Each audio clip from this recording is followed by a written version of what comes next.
Hey everybody, and welcome to this week's edition of This Woman Can. My guest this week is Renee Lindo. She's a personal stylist based in Toronto. Let me tell you, ladies, the pressure was real. She served clients globally, and she has a keen sense of style and a corporate sales background. So we're going to talk about her transition from the corporate world to becoming this personal stylist.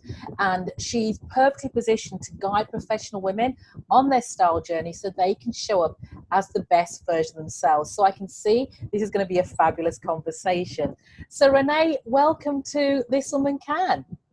Thank you so much for having me, Janice. I'm delighted to be here. Fantastic. Really excited to be here. We got here eventually. We've had a couple of fits and starts, but we got here eventually. So Renee, I gave a very short-potted intro into who you are and what you do, but tell us a bit more about your journey and how you got to where you are today. Oh, sure. So I am Jamaican, so went to school, grew up in Jamaica, and I always figured I wanted to be a doctor, so did all the sciences to do that. And then went off to university, and then kind of changed in university. Well, yeah, be a doctor. And then when I left university, I said, you know what, I don't know if I wanted to be a doctor, but I still wanted to be in that space. So I went into pharma sales where I could use my science background and do work. And so I built my career, really working hard, developing my skills from, I started in Atlanta. In Atlanta, I was a leader in the Caribbean, and then lastly in Canada as a sales director. And as I said, I've worked really hard to be successful and reach the top, and I was always driven. Yeah. And one day I looked around and I'm like, oh my God, I'm at the top of my mountain, but it's the wrong mountain. I'm like, I do not want to be here. Like it no longer soothed my soul. Yes, it actually sucked my soul. Yes. And I didn't enjoy it anymore. And I'm like, oh my goodness, what am I going to do? Because the pressure is, okay, you've reached the top, wherever you're going now, you're going to be starting over, right? And so that was a huge struggle for me. And then I just said, you know what, I want to really play into my strengths. I want to use what I love, what I'm good at, and help women. Because at my level, there were no other women around the table with me. I was the only one in my company anyway. And I said, if I can help women feel confident, help them to feel good about themselves, put their hands up for more, negotiate for themselves, and with confidence. And I really believe that how you look, the way you present yourself, how you put yourself together gives you like that armor. And I used it with my reps as well. I really helped them to go shop for themselves, put outfits together. And I said, no, I'm going to lean into that. I love this. I'm good at this. People come to me for help. And so I stepped away from corporate about a year and a half ago to launch my business. Yes. And what was the reaction? I know what happened. I had my transition from corporate to entrepreneurship, but what was the reaction of people around you for you making that move? Oh, are you crazy? Like in a nutshell, it was kind of like, who does that, right? You have from the outside, it looks fantastic, right? You have all this autonomy, you're making great money, you have all the benefits, the travel, the expense accounts. So I call that effort as like golden handcuffs. You have all of that. Absolutely. But even with all of that, I was empty. It just sucked my soul. And Sundays in my home were miserable because the next day was work. And I didn't want my children to see that as mom and have that be what they remember mom being. And said, I said, it's going to be difficult. It's going to take some time, but I'm smart. I've been successful. I've done well for these companies. I'm going to bet on me and take a leap of faith. I have a very strong faith. And so here I am. And that's great, because what I'm finding, to be honest, quite recently, I've had a lot of women, I'll say of a certain age, who are almost getting to that stage of their career, being very successful, and then thinking, okay, is this it? Is this what it's going to be? That was my question. Yeah, for the X number of years, is this what it's going to be? And do I want to be doing this for X number of years? And that was my question, right? Because after you reach a certain level or you make a certain amount of money, you're like, okay, what else? There has to be more. Yes. right? Yes. And I wanted to enjoy life and really be engaged and to really feel like I was pouring into others and Right. helping people, Right. Now, as especially you've women. and now you and as you've made that transition, what have been the challenges, the biggest challenge you've faced, and how have you overcome them? So lots of challenges, right? Because especially somebody who is very results oriented has been very successful, right? So you're leaving the top of your game and you're starting over, Yes. right? And so that has been a very difficult transition for me because I'm starting from where you know everything, people come to Yes. you, you are the leader, and now I'm learning, right? Right. Because I wasn't like people say, oh, pivot is good. I didn't pivot. I did a complete 180, right? So I didn't leave from where I was strong in my career and just did my own business or became a consultant. Yeah. Nah, I went to a business or an industry that I didn't have any background in. I just knew I Yeah. loved it. I knew I was good Yes. at it, and I Yes. figured I could learn, Yes. right? So yeah, so that part has been difficult. Just I'm launching and learning at the same time, Right. Right.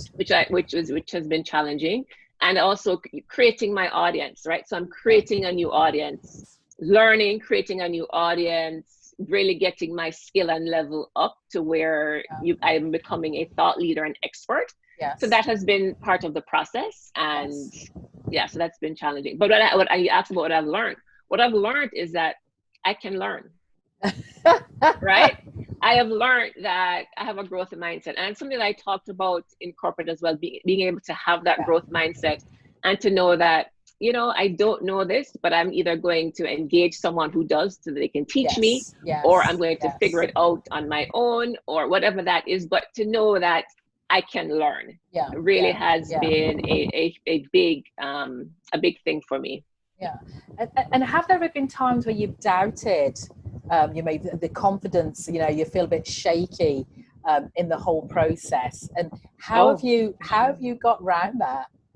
For sure, definitely, right? Because I believe with confidence, and there's two things. I believe that so you have to believe in yourself, Yes. right? And then action. Those are my two things with confidence. Yes. So if you don't, so for me, have said before, I have a very strong faith. So I just knew, I said, if God has led this, if he put it on my heart, and if he led me to this, I'll be equipped with all the skills and talents I need Right. to perform.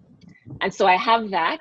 And then, so that gives me the confidence in me that, okay, you can do this. But then action is really what, um, is really that link that solidifies it. So you can have all this technical or the knowledge in your head, your Yeah. brain, but if you don't put it into action, if you don't actually work on it, if you don't do it, it's in the Yes. doing that Yes. you get Yes. your confidence. Yes. And I'll tell Yes. anybody that in any realm of life, anything that you're doing, it's not the knowing as it is the doing. It's Right. the doing Yeah. that builds your confidence. So for sure, when you're new and you're starting out, you're not really sure if you know enough, and imposter syndrome steps in. Yes.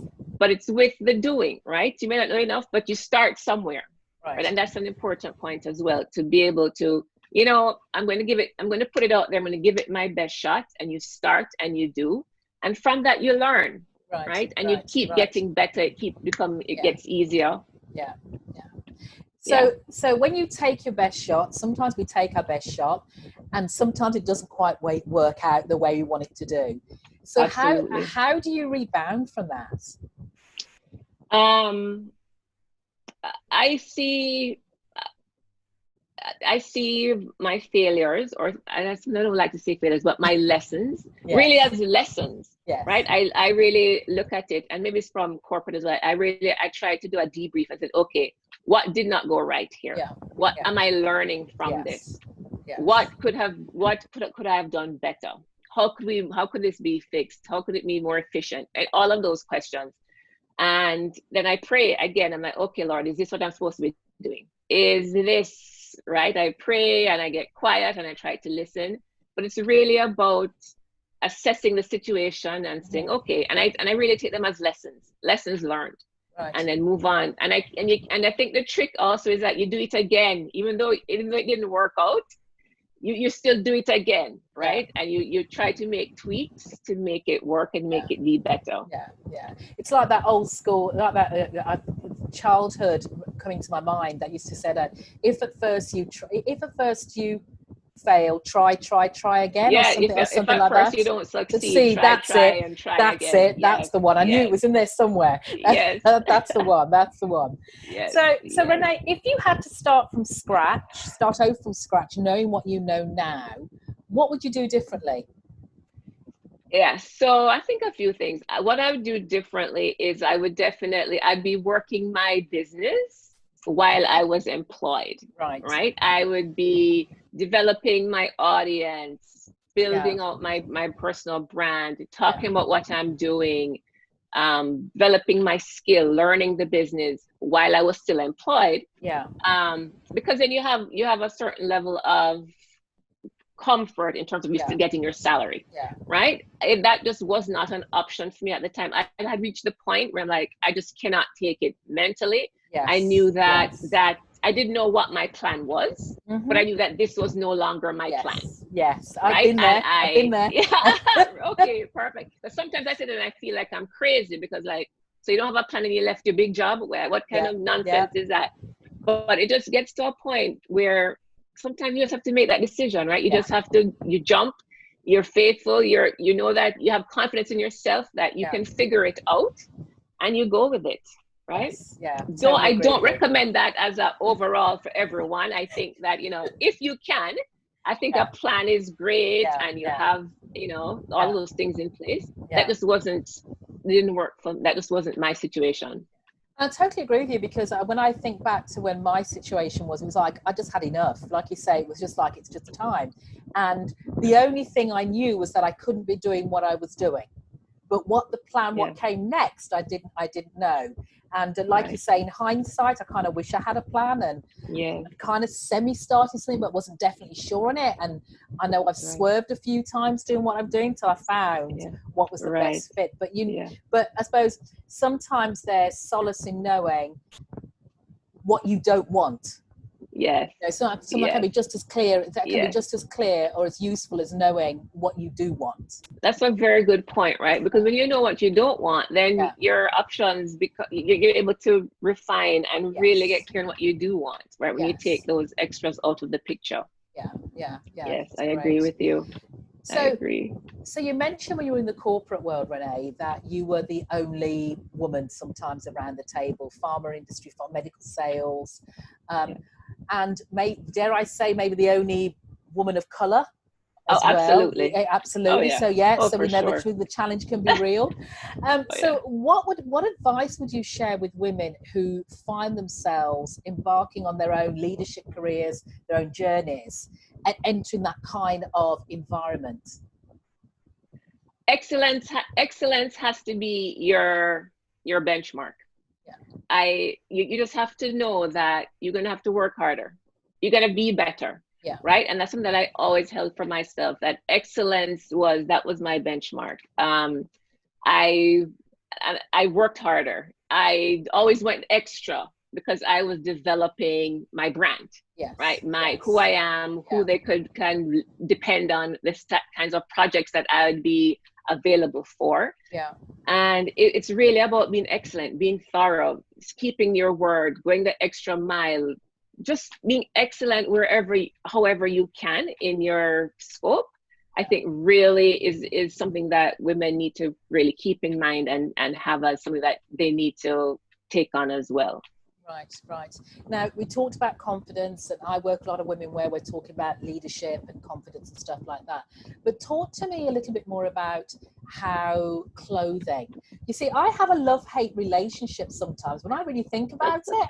When I was having to think about this interview, is that, I probably had a certain style I like to wear, or there was a certain look. In fact, I was reading an article just this morning about women and clothing, and now women returning to work, and that the whole thing about fashion, how women should look, the whole dynamic should change. And it was a very interesting very interesting viewpoint, in that we are, as women, judged differently. Yep. In how we dress. So Yes. what would you say? What would you tell a woman about, using her clothing maybe to gain more prominence at work, in their role at work. And maybe I'm going about the wrong way because something else flashed in my head, but never mind. What would you say? So, the first thing I think we need to realize is who we are, how we present to the world. That is our brand. That is how we communicate, how we want to be accepted, what our value is. And so I really encourage my clients to control that narrative, right? Because decisions are made about us in the first 7 seconds. People make decisions quickly. It's probably even less than that data now. And so it's really important that you make that right first impression. And yes, you are judged, and especially in the corporate space. I mean, just by the clothing that you choose to wear, people make decisions. They decide. They say, oh, she's not the manager, or she's a lower level person just by your attire. I'm not saying that's right, but that's how it is. As humans, even just on the road, we judge people, we make assumptions. Okay, and nonverbal cues are 4 times more impactful than anything we can say or do. So I always encourage my clients, dress, and your style is, I should say, you're one of your biggest communication tools, right? You can use your style, to share your personality, to share kind of, if you're giving a presentation, you almost wear it as armor, as some. It's another tool in our toolbox that we can use to our advantage, right? So it communicates so much about who we are without us even speaking or opening our mouths. So look at it, as, okay, you're either dressing for the job that you want, you're dressing to communicate something without even speaking. But really look at it as a tool that you can use to your advantage. And for your personal, I'll hear people say, well, I'm a good person, I'm a hard worker, they should judge me from my outputs and all of those things. In the ideal world, okay, but that's just not how it is. And so I say, if you know the game, let's stack the deck so you have a winning hand, right? So you present yourself in a way that shows your value, that is going to communicate your personal brand, what you stand for, the experience that you expect that they're going to get from working with you, right? They make judgments, are you competent? Are you confident? Are you trustworthy? All of those things happen in a split second, few seconds, okay? And listening to you, I am just flashing through my mind as I'm listening, my own transition, because when I started out in my corporate journey many, many years ago, probably 80s, 90s, we had the power suits. We had the suits with the, the big shoulders. I wore pinstripe. I loved a pinstripe suit. I knew exactly what department store to go to get this suit. And you knew Janice by the suit she wore. Then I went to skirts, and all that was very a masculine, I suppose, almost a masculine portrayal, because again, there weren't many women at that level and stuff. And as I progressed to becoming a CEO, when I moved out and I became CEO, I actually went far more feminine than I ever did when I started out. So, I embraced my curves. I had a figure. I wore pink. I wore colors. I was a woman. I was all woman, and it's it's amazing just thinking about that, how that transition has come, because style changes. And one time we thought we had to be a man. We were judged. Right. Yes. And that's very true, right? As you said, back in those days, we thought we had to wear, those power suits. But now, I mean, styles have changed. The world has changed. And women are much more comfortable, and it's more accepting now to really own all of our skills and talents of being a woman, because we know that in leadership, those qualities that are innate to women are some of the best qualities as a leader.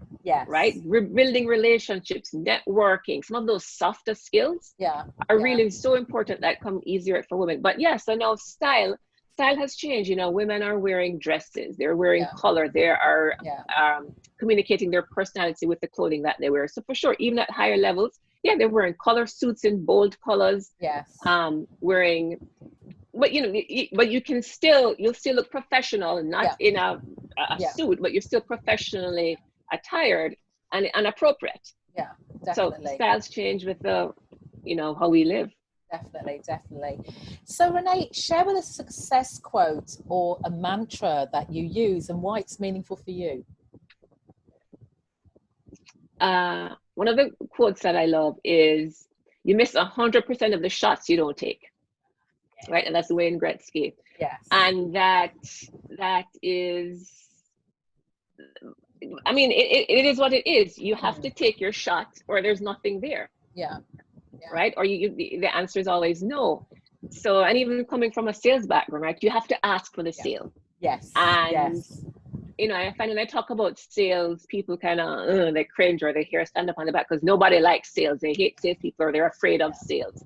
But I always say, listen, we sell every day. Every day in our lives, we are selling, whether it's our ideas, our opinions, or to our husband to do something that we want them to do, or children. So we're always selling, right? And selling is just a matter of figuring out what the pain point is, what that need is, and then how you can answer that, right? So, and it comes from asking, and to do that and to uncover the needs of your customer, whoever your target is, you have to ask questions. And so you miss 100% of the shots you don't take. So things that maybe you're uncomfortable doing or asking for, you still have to do it because you just never know. The answer may be yes. Absolutely. Right? The answer may be yes. Absolutely. And so I go in with that mindset. What if it's yes? Why do we always have to say, they're going to say no? It could be yes. Right? And another one that I like, my grandma would say to me, I'm just going to say it in Jamaican patois first. If I for you, it can be unfor you. Yes. Right? Just mean that if it's for you, then it's going to be yours. Right?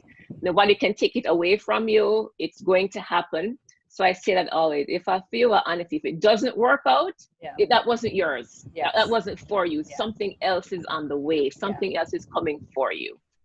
So those are the two that I have.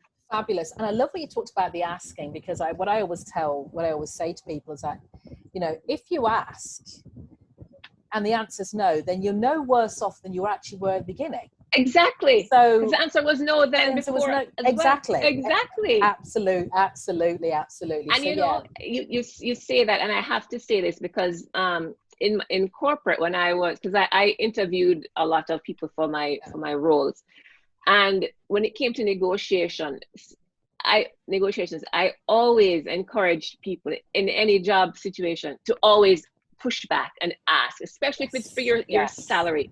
Ask for more. Right. So many times I'd be so disappointed, especially if it was a woman I was interviewing and I offered the salary and she said okay. I was like, because you just have to know that. And I'm talking from my industry, and I'm sure many of them. I have a budget, right, and I have a range that I can work with. Absolutely. I have a budget, right? Absolutely. I have a range, and if I give you middle of the range, then that's great for me because I have extra that I can do something else with. Yes. But if you, as an applicant, right, I want you to know that you have value, and the fact that you have reached this far to come to an interview means that the employer also sees your value. Yes. Right. Yes, so yes. you can ask for more. Yes. I'm not saying you're going to be ridiculous. You have to know what the job pays, and you have to understand the industry and all of that. But ask for more. Yeah. Right. Oh my goodness, I'm doing a whole piece on negotiation for next episode. And there's so many things you said, because I've said to my clients before, I've said to them, when you come as a CEO, as the leader, as the person recruiting that person, you're right, I have a budget. And my goal is to get the best person for as little as I can. That's my goal. Exactly. It's the best person. And if the best person asks for more, and it's the best person, I'll pay more.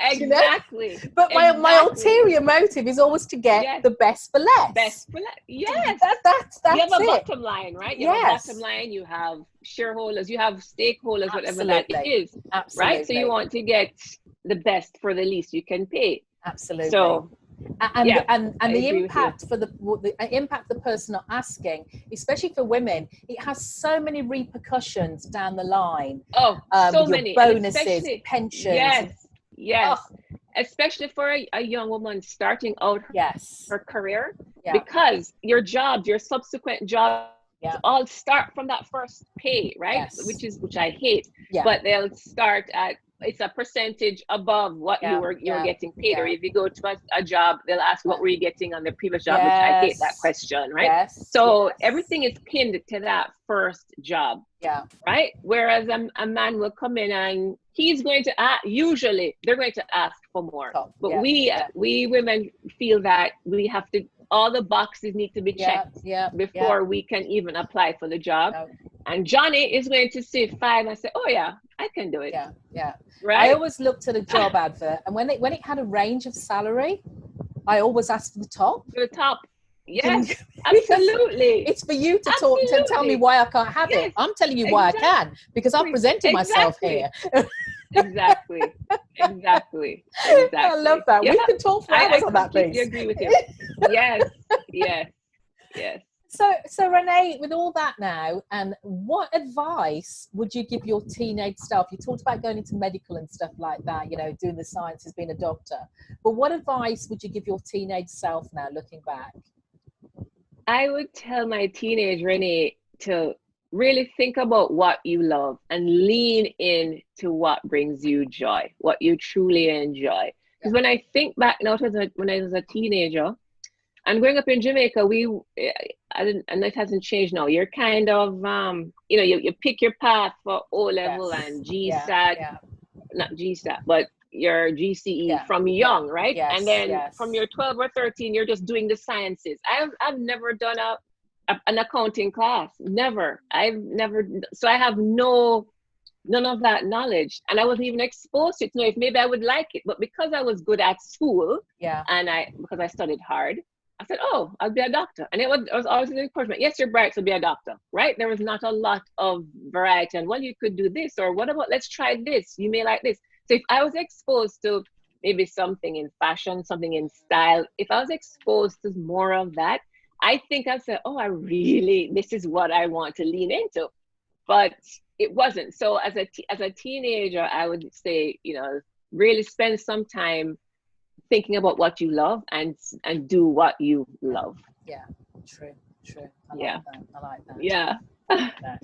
And if you could choose your own mentor, who would it be and why? If you could choose anybody. When I think of mentors, I think of strong women. Strong women really inspire me, and I think of Michelle Obama.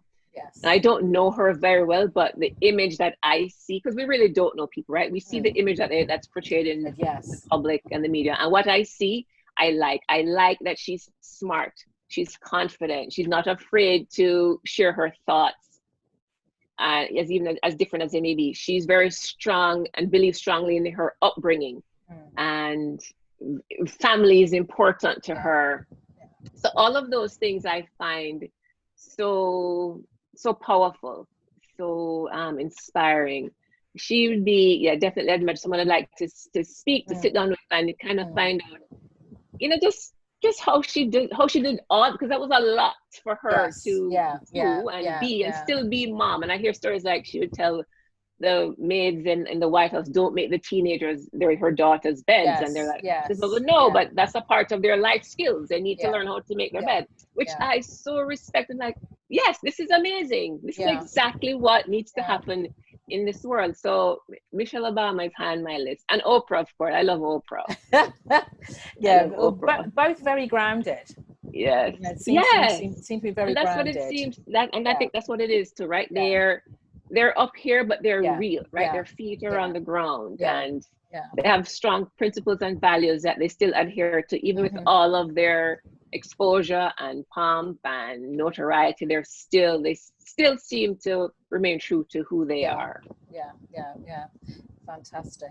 So, Renee, what are the 3 things you've learned about yourself during your career? Okay. 3 things more about myself. I'm a no excuses person. Okay. Like, I, for sure, it's a get it done. Execution has always kind of been my thing. And I'd always say, you know, you may come up with the idea, you may have the idea, but I'm going to outwork you. I'm going to, for sure. You're not going to beat me on the work. So no excuses. So kind of get it done. Execution was my thing. Yeah. The other thing is growth mindset that I've learned throughout my career that I've been, it started off really being fixed, but I've understood as I've grown as a leader in leadership and even in my entrepreneurship, that I have a growth mindset. You know, when I started off, I'm like, okay, I'm smart. I'm supposed to know these things. I wouldn't ask questions and really be locked into that. I'd be too ashamed. Like if I ask and they think I don't know. But there's so much power in vulnerability and so much power in showing that, you know, hey, I want to learn this. Hey, that's interesting, right? People respect that. And people say, oh yeah, well, she's willing to let us know that she doesn't know everything. Yeah. Right? It makes you much more human. So growth mindset, for sure, because even as, you know, a sales leader, having to even ask reps about my leadership style and what would they like from a leader, to know, having to learn a whole new industry and really kill it and be good at it, you have to be able to learn and open your mind. So no excuses, growth mindset, and I guess networking and relationships. I really understand how powerful those are, whether it's building your career, advancing your career, even as you're building a network as a new business. So there's three things that I hold dear, that I work on, and I think that really encapsulate a lot of what I do and how I spend my time. Building my network and my relationships is definitely key. And where would we find you on a Saturday morning at 10 a.m.? So probably I have two answers. I have a pre-COVID and a now. The pre-COVID, I would probably be in a mall, window shopping, looking at something. Right, I love to do that. Now I am probably, if I'm not in bed, just still kind of lazing around, I'm out either running or on my trail walks. Okay, fabulous, yes, fabulous. I am. I love to run. I just injured myself, so I've been walking a lot more now until my ankle recovers. But I try to be active or do something to move my body, because COVID also wasn't very kind to me in terms of the weight. So I have been fighting daily to get my weight off. These extra pounds are not welcome at all. Fantastic, fantastic. And what does success feel like to you? Success to me feels like I'm doing what I want to do, when I want to do it, and with people I want to do it with. That I have always been driven to own my time, and that is what is such an important driver for me. And that is what success is, when I can decide I'm going to do this now and not that, because I don't want to do that. I want to do this. This is how I want to spend my time. So it's about owning my time in a nutshell. Yeah, and sort of freedom of choice, I'm hearing as well. Owning my time. Yeah, absolutely. Fabulous, fabulous. Now I want to ask a couple of sneaky questions here. Taking advantage of you as we do, and talking about dressing for success. A couple of quick questions I want to ask you. And pre-COVID, as you said, pre-COVID, post-COVID. Pre-COVID, we knew we could pull stuff out the wardrobe. We knew what dress we were going to wear and stuff like that. Post-COVID, I'm not going to stand up, because post-COVID, I've had to dress a different way. So how do women still dress for success when it's coming to Zoom calls and stuff like that? What tips can you share with this in this environment? Absolutely. I've delivered several corporate clients on this exact topic, because it is, I mean, this is how we're meeting now, right? We're online, we're on Zoom. Yes. And it's still important that we present professionally. It's still important that we look like we are working. I just heard from a client last week that she was on a call, and a lady attended the virtual call with a bonnet on her head. Oh, right? Like a head wrap. wow. No. I'm like, seriously, in this No. day and age? Yes, yes. So she was telling me that this company needs you because this is what she encountered. But anyway, but you still have to look professional. You still have to bring your A game. And what I encourage women, even though we're not face to face, in the virtual space is a great opportunity to advance your personal brand, to advance who you are, right? Many times you're in front of even a wider audience than you were if you're meeting face to face. So you have it's new clients, or maybe higher ups are now on the call because they can join virtually. So you still want to still take the time to present yourself professionally. If you wouldn't wear it to work, don't wear it on your Zoom call. Good piece of advice. Yeah, because I mean, why would you? It's not appropriate.